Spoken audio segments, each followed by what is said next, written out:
Big news. Yay! Amazon.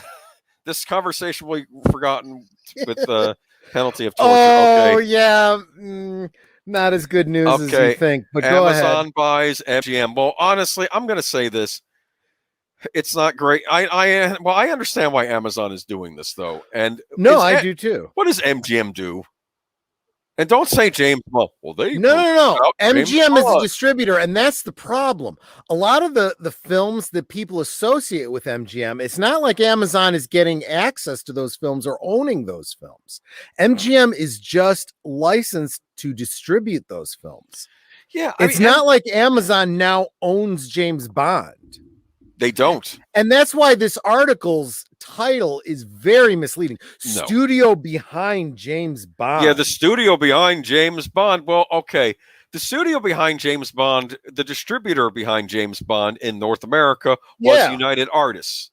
That you watch all the old Bond movies, especially the original Bond DVDs that came out, you had the United Artists moniker come up. When GoldenEye came out in theaters, it wasn't MGM, it was United Artists. United Artists eventually just got folded into MGM because MGM basically owned them anyway. That was like their international. That was like their title for the international distribution. When they would bring out Good, the Bad, and the Ugly, that's an Italian-made film. It would be under United Artists. Okay, stuff like that. Okay.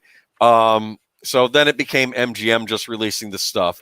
And then we have all this stuff with the new Bond movies being distributed by Sony and Columbia. So I don't know what they're talking about here with it being MGM. Okay. I don't know. It's very confusing to me.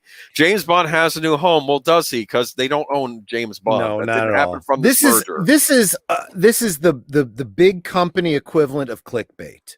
They throw something like that in there to get you to read it, but really it means nothing. The Broccoli family owns James Bond, or at least partial with MGM. So Amazon can't make a James Bond series, not unless they're working with this family. Okay. Anyway, James Bond has a new home. No, he doesn't. But anyway, MGM has a new home. MGM back catalog has a new home. There. Boom.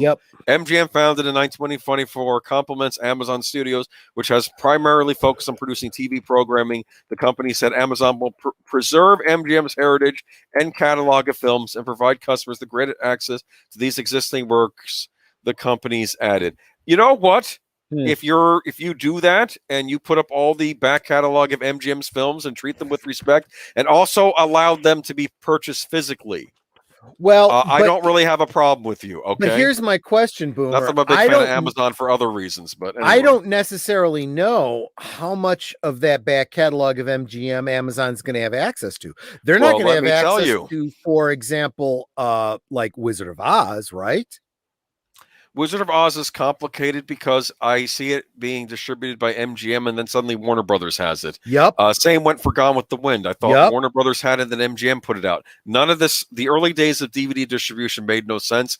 I have no idea who owns what at this point. I think Warner Brothers has Wizard of Oz still, and I think so does. They also own Gone with the Wind. Maybe they got Gone with the Wind back from it. So I think there's a lot of misunderstanding about what Amazon actually has obtained with MGM. I will tell you by reading from this article. For Amazon, snapping up MGM, which has more than 4,000 movies and 17,000 TV shows in its catalog, is a way to supercharge its Prime Video service with a slew of well-known entertainment titles. In addition, Amazon is anticipating being able to mine Metro-Goldwyn-Mayer properties like the Pink Panther, Rocky, and yes, the 007 franchises for new originals. Again, they don't have 007. That's why I don't put a lot of stake in this article. Unless somehow they can get Thunderball, because that's owned by multiple people. Anyway, jeez, let's not start on that. Okay, the real financial. Never say never again, my friend. No, let's not. I don't want to talk about that again. We already talked about that.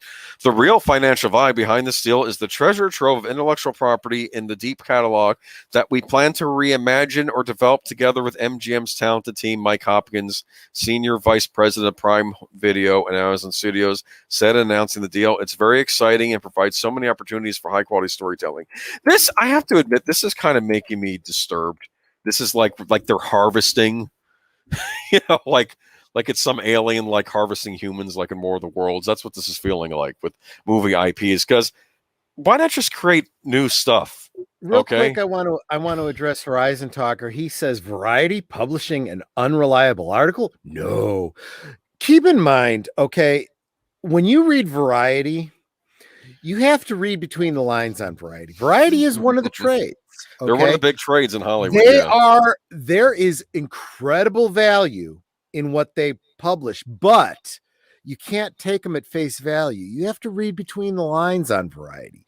You will get some astonishing truths by reading Variety, but you have to know how to read Variety. And sometimes it takes an insider like Kamran Pasha to explain it to you. Just saying. So we could get a Pink Panther show. Why would we want one? Well, that's the point, because it's kind of a product of its time. Plus, okay. Anyways, what was I going to say? If Amazon is smart, all they're trying to do is whatever catalog they can get, they want to add it to their Prime streaming service, because look at all these added movies on Prime. That's a big deal. Having the MGM Pack catalog is a big deal if you want to watch older movies. Okay. Well, this is true for all the streaming services. I've said this all along. You want your list of what is in your catalog to be as big as possible, because people have a limited amount of money for how many streaming services they can subscribe to on a monthly basis. If you want to be the one that is must see, must stream, internet stream, you want as big a catalog as possible. And so I totally understand this acquisition. However, if you think this is going to save the next James Bond movie, you're sadly mistaken. This has nothing to do with that on it at all. In fact, I heard that was coming to Paramount Plus, but anyway. That's even funnier. Okay. Melissa Harris says Warner Brothers owns pre-1986 MGM Library, its cartoons, and United Artists Cartoons and Films. It's very confusing who owns what right now. Because I believe that Warner Brothers put out a Tex Avery collection, which I bought. And because it had that Red Hot Riding Hood cartoon, which I needed on Blu-ray. Okay, I'm sorry. Anyway, you know the one I'm talking about. Oh, Wolfie, please actually, tell Wolf me 10 Media should appreciate that cartoon. But anyway, I'm going to step away real quick. Okay, but my point is that I believe that was put out by Warner Brothers, but I believe those were MGM releases. I don't know who owns what at this point, but the point is Warner Brothers probably owns some of the stuff, but anything that MGM held on to, I think now Amazon has. It's a big boon for them, I would think. I don't know if this includes a lot of the stuff that was put on TCM that you see on Turner Classic Movies or not.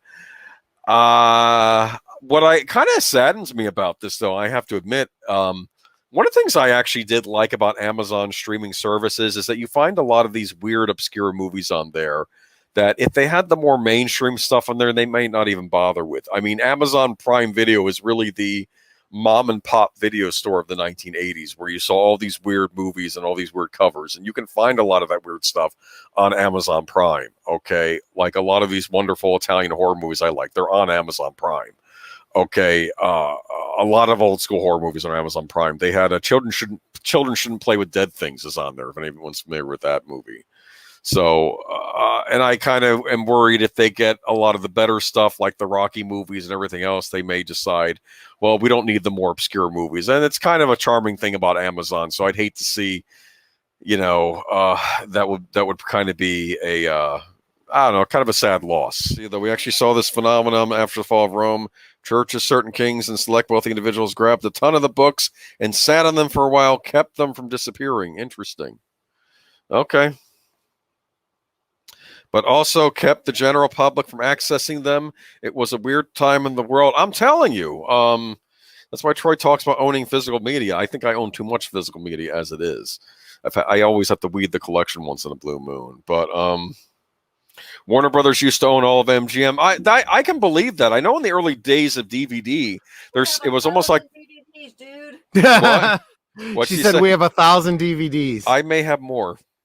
Okay, you may. I have a lot of DVDs, and then I got into Blu-ray, and Blu-ray is DVD. That's what I always say, people. Which is better?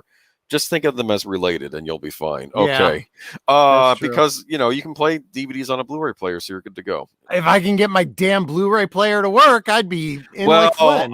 Blu-rays are wonderful. Blu-ray players. Yep.